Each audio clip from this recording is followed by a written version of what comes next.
इसी बीच उन्होंने दिया है। आपको बता दें, उनका बयान नागरिकता बिल पर आया है। पीएम मोदी का बड़ा बयान, आइए सुनवाते हैं आपको।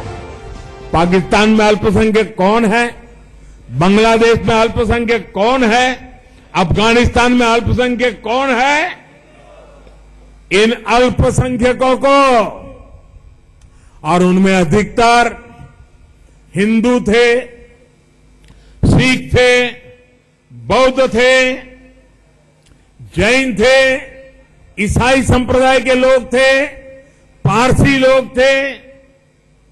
ये लोग अनेकों पीढ़ियों से वहां रह रहे थे।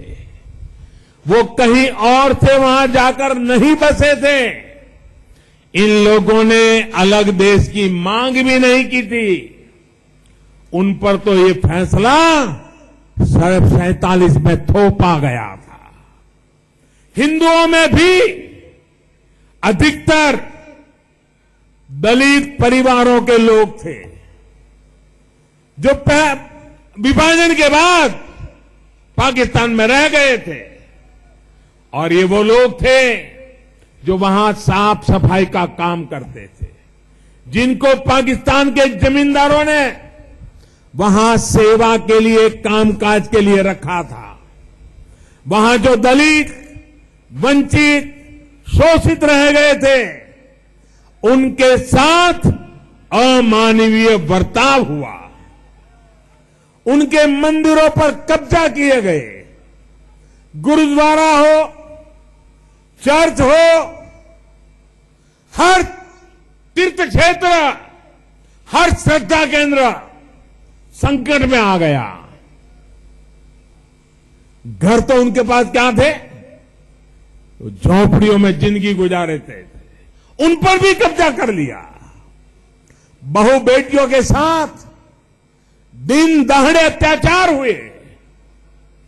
यही स्थिति वहां रहने वाले सिख परिवारों की हुई। ऐसे लाखों साथी पाकिस्तान, दिन दहाड़े अत्याचार हुए।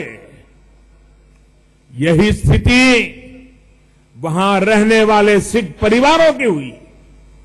ऐसे लाखों साथी पाकिस्तान, बांग्लादेश और अफगानिस्तान से भारत आए। दशकों से वो भारत के अलग अलग स्थानों पर रह रहे हैं। अनधिकृत रूप से रहे जाते हैं। उनको राजनीति के लिए उपयोग तो किया गया, लेकिन उनको नागरिकता को लेकर सिर्फ वादे मिले। और आप अखबार निकाल दीजिए, हर चुनाव के पहले कांग्रेस के किसी न किसी नेता ने, कांग्रेस की किसी न किसी इकाई ने ये बयान दिया है। पुराने अखबार निकाल देना, उन्होंने वादे किए हैं कि हमारी सरकार बनेगी तो बांग्लादेश, पाकिस्तान से आए हुए जो विस्थापित है उनको हम नागरिक अधिकार देंगे, हिंदू को देंगे, सिख को देंगे, ऐसा भी कहा है। लेकिन कल आपने देखा फिर पलट गए। भाइयों बहनों, जिस गरीबी, गंदगी और उपेक्षा की स्थिति में ये हमारे भाई बहन पाकिस्तान में थे, कांग्रेस की सरकारों ने यहां भी उनके साथ वही बर्ताव किया।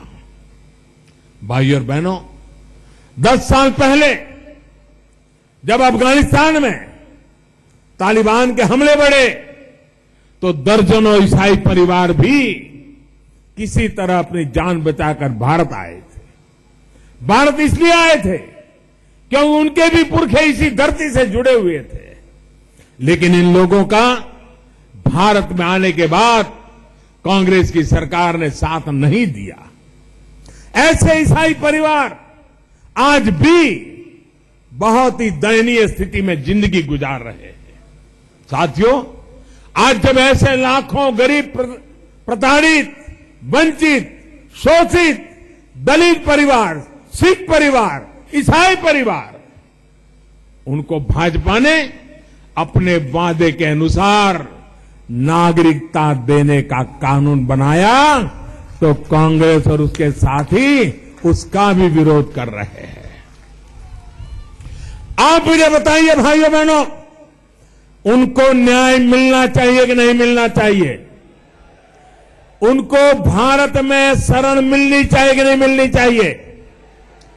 उनको अधिकार मिलना चाहिए कि नहीं मिलना चाहिए? भाइयों बहनों, आपने अब कांग्रेस को भली भांति पहचान लिया है। कांग्रेस सिर्फ और सिर्फ कांग्रेस और उसके सहयोगियों की स्वार्थ नीति है, वोट बैंक की चिंता है। इनको पता है कि दलितों, वंचितों, पिछड़ों, आदिवासियों ने इनको ठुकरा दिया है, इसलिए एक वोट बैंक इनको अपना आखिरी सहारा दिख रहा है। इसके लिए वो इस देश को करोड़ों मुस्लिम साथियों से भी छल कर रहे हैं, उनको झूठ बोल रहे हैं।